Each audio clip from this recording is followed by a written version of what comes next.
Et son regard, bien sûr, sur les événements de Washington hier. Oui, bonjour Elisabeth. Bonjour Elisabeth. Bonjour à tous. Alors votre regard, est-ce que vous inspire ces scènes de Washington hier soir et cette alors nuit? il faut réfléchir à chaud, donc on dit peut-être des bêtises. La première chose, moi j'ai l'impression que la situation a échappé à Donald Trump, qui voulait sans doute pourrir le début du mandat de Joe Biden, mais je ne suis pas sûr qu'il pensait que ses partisans réussiraient à entrer au Capitole, c'est-à-dire je ne suis pas sûr qu'ils prennent au sérieux sa propre parole.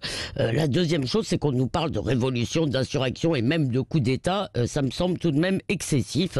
Il y a certains dangers d'émeutes, des troubles, de troubles à l'ordre public, mais je ne vois pas de projet de prendre ou de conserver le pouvoir. On n'a pas mis en prison les députés qui étaient au Capitole.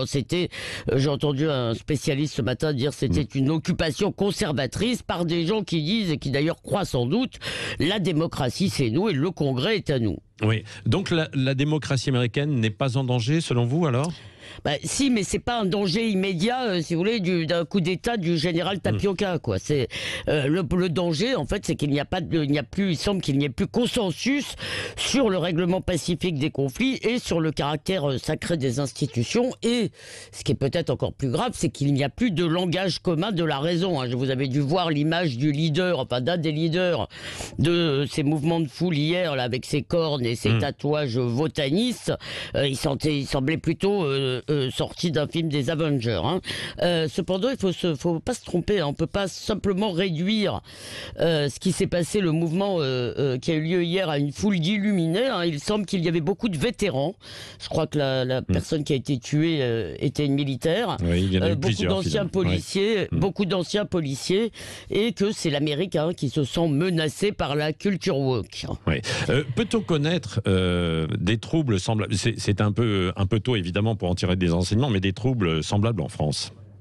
Écoutez, il faut être honnête, si les Gilets jaunes avaient réussi à entrer à l'Élysée ou à l'Assemblée nationale, eh bien on aurait connu des scènes assez comparables. Rappelez-vous, pendant tout le mouvement des manifestations, le 8e arrondissement était en état de siège et il semble que la police française soit plus efficace que celle du Capitole.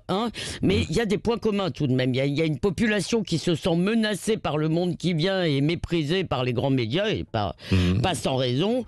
Et on voit surtout que la colère devient finalement un moteur politique, et ça devrait faire réfléchir à ceux qui passent leur temps, comme Jean-Luc Mélenchon, à magnifier la colère du peuple. Alors cet affrontement qu'on voit entre deux Amériques, il a effectivement lieu partout. On voit bien deux mondes qui se regardent en chien de faïence. C'est toujours la même chose. Les élites mondialisées d'un côté, et les minorités, si vous voulez, revendicatives, et de l'autre côté, les populations périphérisées. Elles demandent des frontières.